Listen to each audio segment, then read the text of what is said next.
So in this segment, we're going to be talking about disaster capitalists making money betting against the UK on a massive scale. So I can't translate what this article from Reuters really means because it's a lot of financial jargon, which is quite hard to understand. But what we're going to talk about is the main basics of this, which is Crispin O'Day, who is one of the major hedge funders in the UK, right? Hedge fund managers. O'Day's hedge fund has soared 145% on bets against the UK bonds.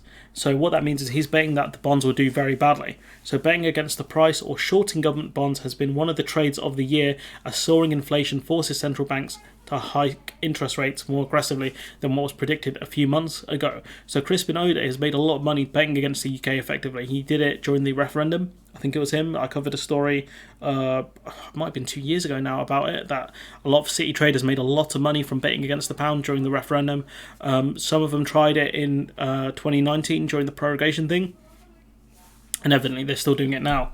There's a tweet, there's a screenshot, there's an article from the Telegraph, I think it is, or the Times, that says a source who was present at a dinner attended by hedge fund managers a week ago, this is before Kwasang's budget, revealed they were all supporters of Truss and every one of them was shorting the pound. So this is clear that they are betting against the UK here, and these people supported Liz Truss, so they might have been under the impression that by backing Liz Truss that the country would do very badly. Therefore, supporting Liz Truss, pushing her to become Prime Minister would lead to essentially a huge crisis in the UK, with the UK's bonds doing very, very badly.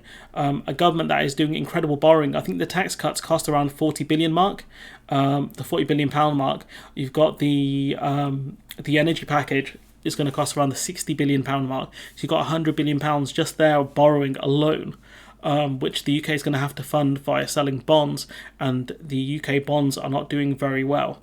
And what that means is these disaster capitalists are making a lot of money. You got Loki, one of my favourite people, saying Kwasi Kwarteng previously worked for O'Day Asset Management, providing political advice. Now he sits as Chancellor of the Exchequer. The pound has crashed, and it's reported that O'Day's hedge fund group increased 145% on bets against the government bonds. So you've got potential some conflicts of interest there. People accusing of insider trading. I don't know if that's true, but what you can see is there was a dinner. Maybe they asked specific questions about what their plans are for the mini budget. I don't know, that's speculation. But we have the French investors first in the queue as the UK's rummage sale. You've got this week billionaire Xavier Neal grabbed a £750 million pound slice of Vodafone, the UK's biggest telecom group. Francis Schneider Electric announced it would swallow one of the UK's oldest tech companies, Evia, and the French utility Suez paid $2 billion for a UK recycling company. The reason why they're doing this is because the pound's at a very low ebb. That's why, the actions that this government are taking are pushing the value of the pound down, which means that they can buy these assets at a much cheaper price. Effectively, disaster capitalists are cashing in on the UK.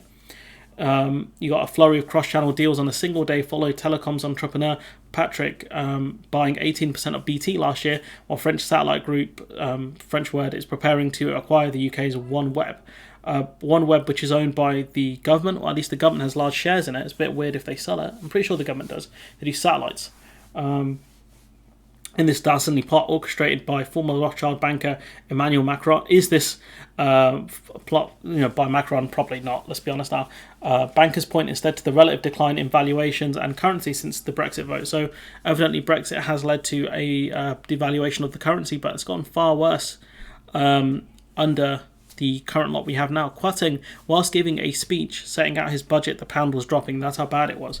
The current burst of French inbound M&A to the UK is unusually large. Data from Refinitiv suggests the highest volume in at least a decade and the highest value since 2013. So you can see here, there's a lot more in this article. I'll link it below. What you can gather from this is that disaster capitalists are cashing in on the UK, and there are people buying assets. There are hedge funders betting against the UK, probably betting against sterling. Let's be honest now, betting against UK bonds, very much in the goal of making huge short-term profits whilst tanking the country. I was not around. I was pretty young during 2008. I know people made money. I think Rishi Sunak was accused of making a lot of money during the 2008 financial crash by betting against the bonds and all these other things. During the 90s, I think Soros made a lot of money from betting against the pound during one of the currency crises under John Major. We're seeing it again, which is you've got hedge funders and other people betting against the pound, betting against the government bonds and making huge profits off it. His firm's main fund went up by 145%. I don't know how much his fund is worth, but that's a crazy increase. That's a huge increase to make here, and that's how much money they made betting against the bonds doing badly. It's just madness, absolute madness, and this is not my area of expertise. I'm going to have to speak to someone else about this stuff to really get a good understanding of it. Hopefully he's around to help me out, which he's given me a lot of help before. He'll know who he is if he watches my rambling mess on this video. But what we can gather from this is they are cashing in on the UK.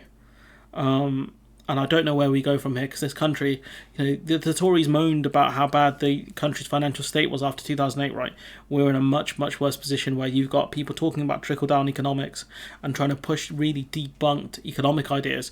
And the main issue is they have nothing to sell, because Thatcher sold it all during the 80s. Thatcher sold off a lot of the assets, and this lot can't do that now. There's not a lot left to sell, apart from like the NHS and maybe the police and the fire service, I don't know. But yeah, we are in real dire straits here. This lot are economically illiterate, or as Americans say, economically illiterate. We are in dire straits here. The people running the country are nowhere near the best. They're probably the worst people to run this country. I'm pretty distraught by this, I'm not going to lie. But anyways, let me know what you think in the comments below. Like, comment, share, subscribe, support the channel on Patreon if you can, and hopefully I'll see you in the next one.